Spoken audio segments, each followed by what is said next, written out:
بسم اللہ الرحمن الرحیم نحمده ونصلي على رسوله الكريم اما بعد فاعوذ باللہ من الشیطان الرجیم بسم اللہ الرحمن الرحیم۔ عزیز طلبہ کرام السلام علیکم ورحمۃ اللہ وبرکاتہ۔ آج ہم اپنے کورس عالم اسلام کے وسائل و مسائل کا سبق نمبر 35 پڑھیں گے۔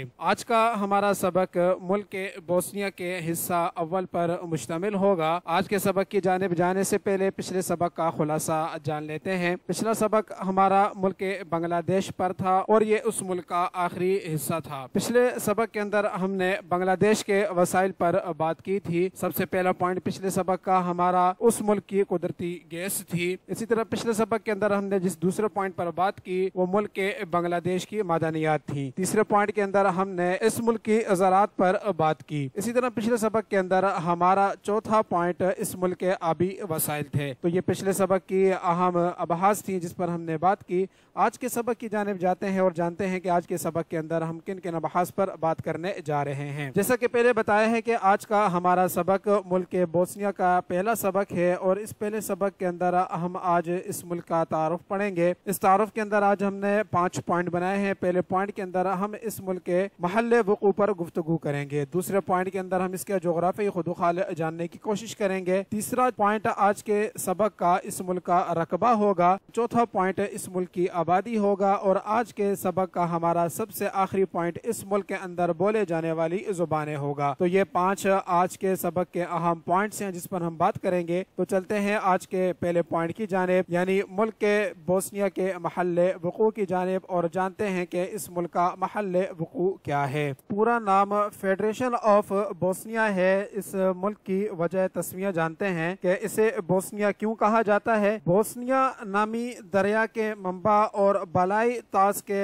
ارد گرد آثار قدیمہ سے پتہ چلایا گیا ہے کہ یہاں بوسنا نامی شہر آباد تھا۔ اسی وجہ سے اس ملک کو بوسنیا کا نام دیا گیا ہے۔ یہ ملک ایک جنوب مشرقی یورپی ملک ہے۔ اس کے پڑوسی ممالک پر بات کرتے ہیں۔ اس کے شمال اور مغرب میں کروشیا واقع ہے، مشرق میں سربیا اور مونٹی نیگرو اور جنوب میں بحیرہ ایڈریاٹک واقع ہیں۔ تو یہ اس ملک کے پڑوسی تھے جس پر ہم نے بات کی۔ اب اس کے محل وقوع کو سمجھنے کے لیے آپ طلبہ کرام کے سامنے ایک نقشہ پیش کیا جا رہا ہے۔ اس نقشے کے ذریعے آپ اس ملک کا محل وقوع ملاحظہ فرمائیں۔ جیسا کہ آپ اس نقشے کے اندر دیکھ سکتے ہیں کہ یہ ملک بوسنیا ہے اور اس ملک کے شمال اور مغرب میں کروشیا واقع ہے۔ آپ کو یہ شمال اور مغرب میں کروشیا نظر آ رہا ہوگا۔ اسی طرح بوسنیا کے مشرق کے اندر سربیا اور مونٹی نیگرو ہیں اور اس ملک کے جنوب کے اندر بحیرہ ایڈریاٹک واقع ہے۔ تو عزیز طلبہ کرام یہ آپ کے سامنے اس ملک کا نقشہ پیش کیا گیا۔ اس طرح آج کے سبق کا ہمارا پہلا پوائنٹ مکمل ہوا جس کے اندر ہم نے اس ملک کے محل وقوع پر بات کی۔ اب چلتے ہیں آج کے سبق کے دوسرے پوائنٹ کی جانب۔ آج کے سبق کا ہمارا دوسرا پوائنٹ ہے ملک کے بوسنیا کے جغرافی خدوخال۔ بوسنیا مشرقی یورپ کے جس خطے میں واقع ہے اسے خطہ بلقان بھی کہا جاتا ہے۔ بوسنیا کا زیادہ علاقہ پہاڑی اور سابقہ یوگوسلاویہ کے مغربی اور زیادہ تر کوہستانی خطے کو گھیرے ہوئے ہے۔ ملک کے زیادہ بڑے شمالی حصے کو بوسنیا اور دریائے نرتوا کے طاس سمیت جنوبی علاقے کو ہرزگوینہ کا نام دیا جاتا ہے۔ یہ خوبصورت پہاڑیوں، وادیوں اور ندی نالوں کی سرزمین ہے۔ بوسنیا کی سرحدوں کی کل لمبائی 1459 کلومیٹر ہے جس میں سے کروشیا کے ساتھ اس کی سرحد کی لمبائی 932 کلومیٹر ہے۔ اسی طرح مونٹی نیگرو کے ساتھ اس ملک کی سرحد کی لمبائی 225 کلومیٹر جبکہ سربیا کے ساتھ اس کی سرحد کی لمبائی 302 کلومیٹر ہے۔ ساوا، بوسنیا، اونا، ورباس، درینا اور نیرتوا بڑے اور مشہور دریا ہیں۔ سمندر کے ساتھ اس کے ساحل کی کل لمبائی صرف 20 کلومیٹر بنتی ہے۔ تو عزیز طلبہ کرام اس طرح آج کے سبق کا ہمارا یہ دوسرا پوائنٹ بھی مکمل ہوا جس کے اندر ہم نے ملک کے بوسنیا کے جغرافیائی خدوخال پر گفتگو کی۔ اب چلتے ہیں آج کے سبق کے اگلے پوائنٹ کی جانب۔ آج کے سبق کا ہمارا اگلا پوائنٹ ہے ملک کے بوسنیا کا رقبہ۔ تو آئیے جانتے ہیں کہ اس ملک کا رقبہ کتنا ہے۔ ملک بوسنیا کا جغرافیہ منفرد ہے کیونکہ یہ دو بڑے ارضیاتی خطوں کے سنگم پر واقع ہے۔ دینارک الپس ملک کی مغربی اور جنوبی سرحدوں کے ساتھ ساتھ چلتی ہے، جبکہ پینونین طاس شمال مشرق میں بیٹھا ہے اور ساوا اور ڈرینا ندیوں کا گھر ہے۔ اس ملک کا کل رقبہ 5129 مربع کلومیٹر ہے۔ بوسنیا کا خطہ متنوع ہے جس میں اونچے پہاڑوں، گھومتی ہوئی پہاڑیوں، سبز وادیوں، زرخیز میدانوں اور ریتیلے ساحلوں کا مرکب ہے۔ بوسنیا کی بلند ترین چوٹی میگلک ہے جو 2386 میٹر بلند ہے اور یہ ملک کے مشرقی حصے میں واقع ہے۔ ساحل کے قریب کے علاقے زیادہ تر ہموار ہیں، چند پہاڑیاں یہاں اور وہاں بکھری ہوئی ہیں۔ بوسنیا کی آب و ہوا بر اعظمی ہے۔ گرمیوں میں اوسط درجہ حرارت 35 ڈگری سینٹی گریڈ تک جا سکتا ہے، جبکہ سردیوں میں یہ 5 ڈگری سینٹی گریڈ تک گر سکتا ہے۔ بارشیں پہاڑوں میں سب سے زیادہ ہوتی ہیں جہاں وہ سالانہ 2500 ملی میٹر تک پہنچ سکتی ہیں، جبکہ ساحلی علاقے خشک علاقے ہیں جہاں اوسطاً 1200 ملی میٹر سالانہ بارش ہوتی ہے۔ بوسنیا کے متنوع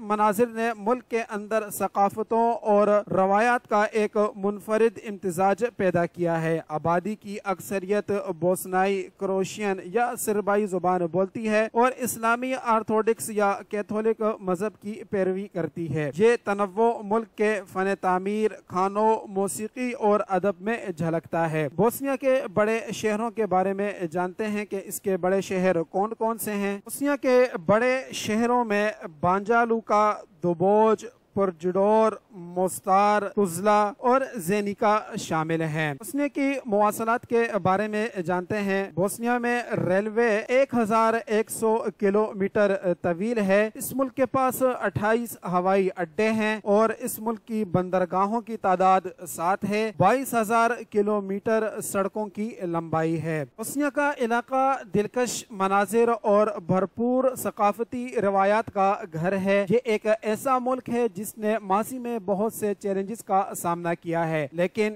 یہ ہمیشہ طاقت اور لچک کے ساتھ واپس اچھالنے میں کامیاب رہا ہے۔ عزیز طلبہ کرام، اس طرح آج کے سبق کا ہمارا یہ تیسرا پوائنٹ مکمل ہوا جس کے اندر ہم نے اس ملک کے رقبے پر گفتگو کی۔ اب چلتے ہیں آج کے سبق کے اگلے پوائنٹ کی جانب۔ آج کے سبق کا ہمارا اگلا پوائنٹ ہے کہ بوسنیا کی آبادی۔ بوسنیا ایک کثیر نسلی ملک ہے جس کی 3.271 ملین آبادی ہے، جس میں 3 جزوی لوگ آباد ہیں: بوسنیائی، کروشین اور سربین۔ ہر گروہ کی اپنی ثقافتی اور لسانی روایات ہیں جو بوسنیا کو مختلف شناختوں اور اثرات کا ایک گھر بناتی ہیں۔ بوسنیائی بنیادی طور پر مسلمان ملک کا سب سے بڑا نسلی گروہ بناتے ہیں جن کی آبادی کا تقریباً 50% حصہ ہے۔ کروشین جو رومن کیتھولک ہیں آبادی کا تقریباً 15% ہیں، جبکہ سربین جو آرتھوڈکس عیسائی ہیں ان کی آبادی تقریباً 30% ہے۔ یہ تینوں گروہ دوسری چھوٹی اقلیتوں جیسے کہ یہودیوں اور رومانی لوگوں کے ساتھ بوسنیا کی خصوصیت رکھنے والے نسلی اور مذہبی تنوع میں حصہ ڈالتے ہیں۔ اپنے اختلافات کے باوجود بوسنیائی باشندوں کی بقائے باہمی احترام اور مشترکہ ثقافتی ورثے کی ایک طویل تاریخ ہے۔ تاریخی طور پر بوسنیا تہذیبوں کا سنگم رہا ہے اور ثقافتوں کی یہ بھرپور ٹیپسٹری اس ملک کے فنون، موسیقی اور روایات میں جھلکتی ہے۔ روایتی بوسنیائی موسیقی ترکی، فارسی اور روما کے اثرات کے عناصر کو گھیرے ہوئے ہے۔ حالیہ برسوں میں بوسنیا کو آبادیاتی چیلنجز کا سامنا کرنا پڑا ہے، بشمول ہجرت کی وجہ سے آبادی میں کمی۔ بہت سے نوجوان بہتر معاشی مواقع کی تلاش میں ملک چھوڑ کر چلے جاتے ہیں، جس کی وجہ سے بڑھتی ہوئی آبادی اور مجموعی تعداد میں کمی واقع ہوئی ہے۔ تاہم اس مسئلے کو حل کرنے اور ایسے حالات پیدا کرنے کی کوششیں کی جا رہی ہیں جو لوگوں کو بوسنیا کی ترقی میں رہنے اور اپنا حصہ ڈالنے کی ترغیب دیں۔ ان چیلنجز کے باوجود بوسنیا کے لوگ اپنی لچک اور برادری کے مضبوط احساس کے لیے جانے جاتے ہیں۔ خاندانوں کے اندر اور پڑوسیوں کے درمیان رابطے اہم رہتے ہیں، ایک معاون سماجی تانے بانے بناتے ہیں۔ یہ قریبی محلوں میں دیکھا جا سکتا ہے کہ جہاں لوگ ایک دوسرے کو جانتے اور مدد کرتے ہیں۔ نیز ثقافت کے روایتی تصور میں جہاں لوگ گرے ہوئے گوشت سے لطف اندوز ہونے اور ایک ساتھ معیاری وقت گزارنے کے لیے جمع ہوتے ہیں۔ بوسنیا کی آبادی نسلی اور مذہبی گروہوں کا متنوع اور لچکدار مرکب ہے۔ بوسنیائی، کروشین، سربین اور دیگر اقلیتی بوسنیائی معاشرے کی بھرپور ٹیپسٹری میں اپنا حصہ ڈالتی ہیں۔ ان کی مشترکہ تاریخ، زبانیں اور روایات اس ملک کی منفرد ثقافتی شناخت کو تشکیل دیتی ہیں۔ کچھ آبادیاتی چیلنجز کا سامنا کرتے ہوئے بوسنیا کے لوگ اپنے رابطوں کی قدر کرتے رہتے ہیں، اپنی برادریوں کو مضبوط کرتے ہیں اور اپنے ورثے کو محفوظ رکھتے ہیں۔ طلبہ کرام، اس طرح ہمارا آج کا یہ پوائنٹ بھی مکمل ہوا جس کے اندر ہم نے ملک کے بوسنیا کی آبادی پر تفصیلاً گفتگو کی۔ اب چلتے ہیں آج کے سبق کے سب سے آخری پوائنٹ کی جانب۔ آج کے سبق کا ہمارا آخری پوائنٹ ہے ملک کے بوسنیا کے اندر بولے جانے والی زبانیں۔ بوسنیائی زبان بوسنیا کی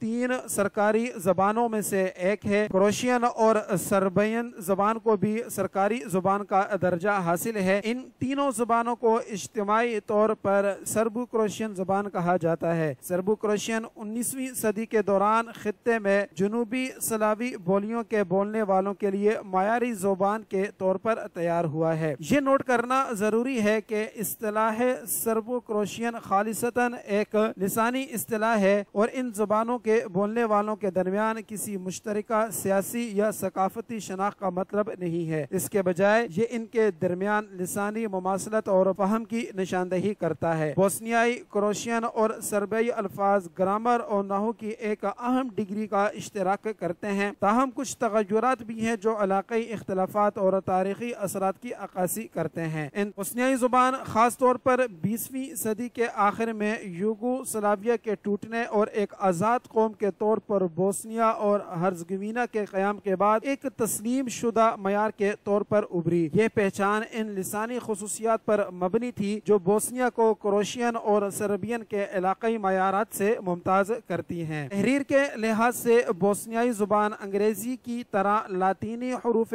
تہجی استعمال کرتی ہے۔ یہ تحریری نظام سرکاری طور پر بوسنیا اور ہرزگوینہ میں 1990 کی دہائی میں اپنایا گیا تھا، تاہم یہ نوٹ کرنا ضروری ہے کہ تاریخی طور پر بوسنیائی بھی سیریلیک حروف تہجی کا استعمال کرتے ہوئے لکھا گیا ہے، خاص طور پر ان علاقوں میں ہے جہاں سربین اثر و رسوخ زیادہ تھا۔ آج دونوں حروف تہجی اب بھی استعمال ہوتے ہیں، لیکن لاطینی رسم الخط زیادہ عام طور پر استعمال ہوتا ہے۔ بوسنیائی زبان کی کچھ مخصوص خصوصیات پر غور کرتے ہیں۔ اہم خصوصیات میں سے ایک اس کا ذخیرہ الفاظ ہے جس میں ترکی، فارسی، عربی اور دیگر زبانوں سے مستعار الفاظ شامل ہیں جنہوں نے پوری تاریخ میں اس خطے کو متاثر کیا ہے۔ یہ لسانی تنوع بوسنیا کے کثیر ثقافتی ورثے کی عکاسی کرتا ہے اور زبان میں وسعت اور گہرائی کا اضافہ کرتا ہے۔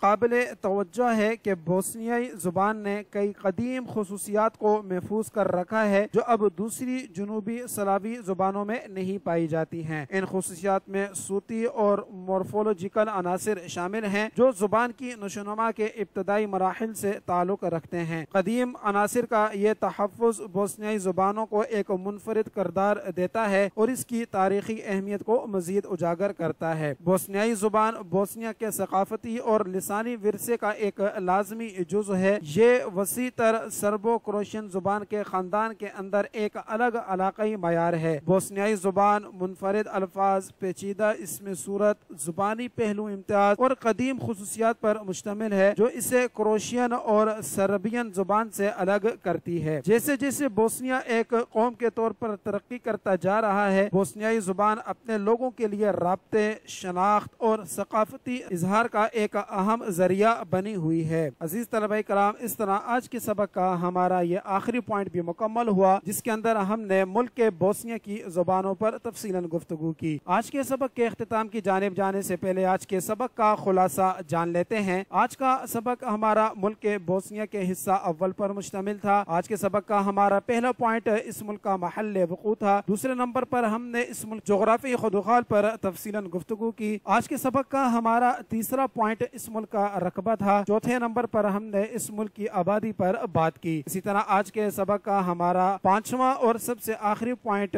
اس ملک کے اندر بولے جانے والی زبانیں تھیں۔ عزیز طلبہ کرام، اس خلاصے کے ساتھ ہی ہمارا آج کا سبق مکمل ہوتا ہے۔ آپ سے اجازت چاہوں گا۔ السلام علیکم ورحمۃ اللہ وبرکاتہ۔